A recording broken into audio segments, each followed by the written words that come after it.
Hi, my name is Rose. Welcome to my kitchen. Please like, share, and subscribe. Today we're going to be making mesquite flour chocolate cookies. These cookies are a lot like an 85% Cacoa chocolate bar. So if you like your cookies sweeter, you can add more things that are sweet to it. But to get started, I've gone ahead and measured out most of the ingredients to make this easier. We are going to use a half cup of Cacoa. I like Cacoa over cocoa because there's only 15 calories to a tablespoon. We're going to use a half cup of ground chia. We're going to use a half cup of flax. We're going to use a half cup of mesquite flour and either a quarter cup of shredded coconut or quarter cup of coconut flour.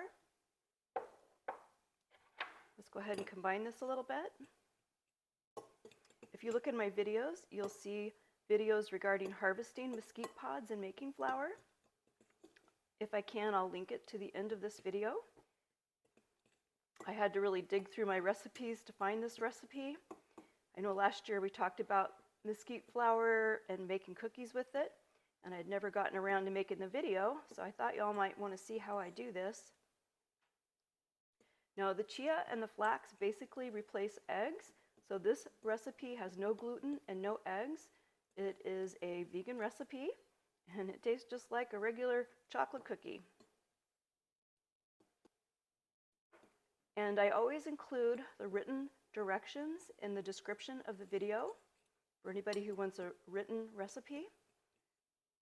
Let's add our baking powder and our salt.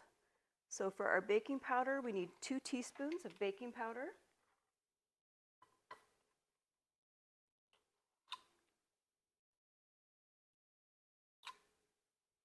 Now you could also substitute some psyllium powder if you don't have all the chia and the flax, and we need a half teaspoon of salt, and I'm using the Redmond Ancient Sea Salt.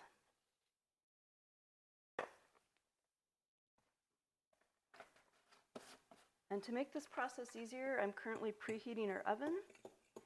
Now the last time I made these cookies, I went ahead and I rolled them out using cornstarch, but this time I want to try just doing spoonfuls of the dough. And I have parchment on our baking sheet to help keep it from sticking.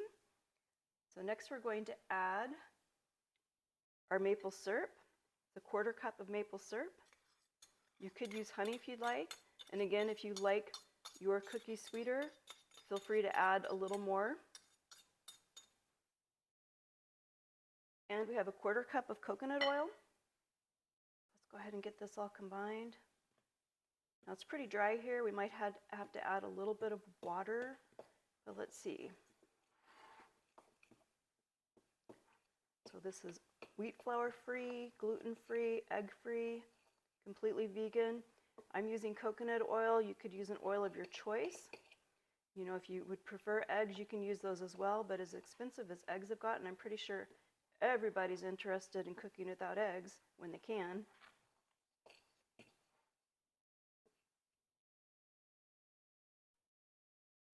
I think we're going to want to add a little bit of water to this. So let's start with a quarter cup. Let's see what that does for us.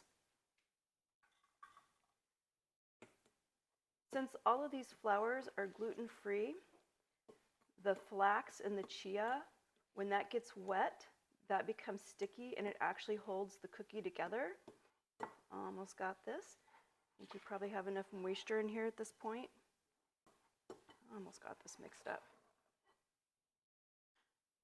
This is about the healthiest chocolate cookie you could possibly make. And Cacoa is the same plant as the cocoa. I don't know what they do differently to get Cacoa over cocoa, but I do know it has less calories, so that's why we're using it. Let's go ahead and do rounded spoons of this.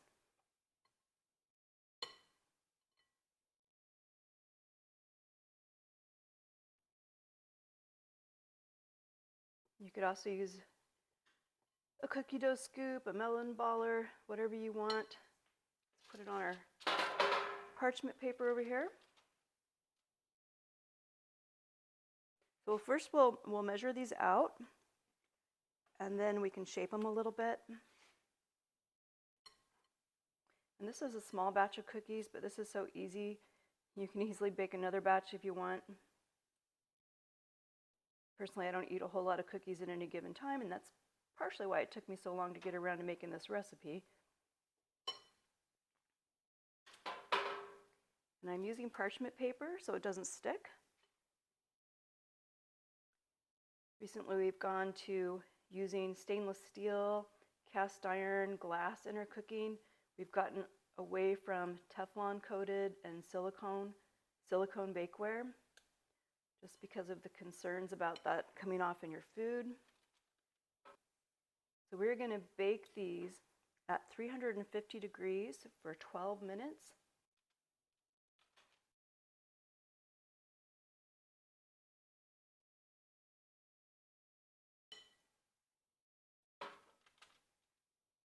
My husband is going to be happily surprised to have some cookies today. How about the rest of y'all?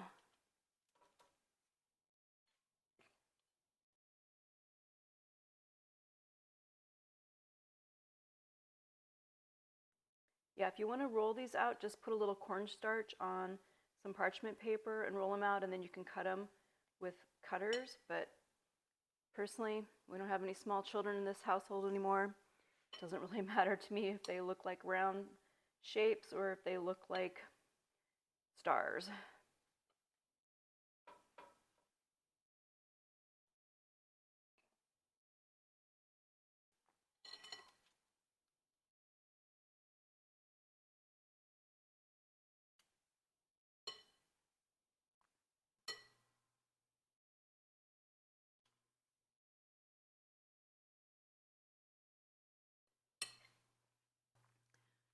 And since there are no eggs in your cookie dough, you could actually taste your cookie dough while you're making it and verify that the sweetness is right for you. That would be a pointer I would give you.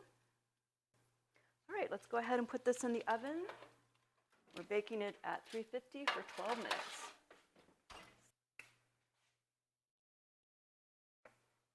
And we'll be back. All right, our timer's going off. Let's get these cookies out. All right. Take a look and see what these look like. Oven off.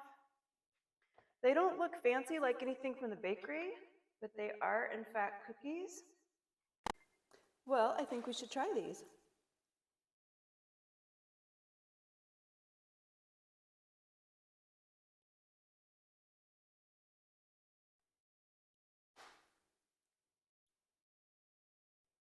Well, I am getting my chocolate fix. I have to say, I think I do like them with cocoa a little better than with the Cacoa, but they are actually pretty darn good. And with that thought, you could also use Carob. I hope you enjoyed making cookies with me today. Thanks for watching.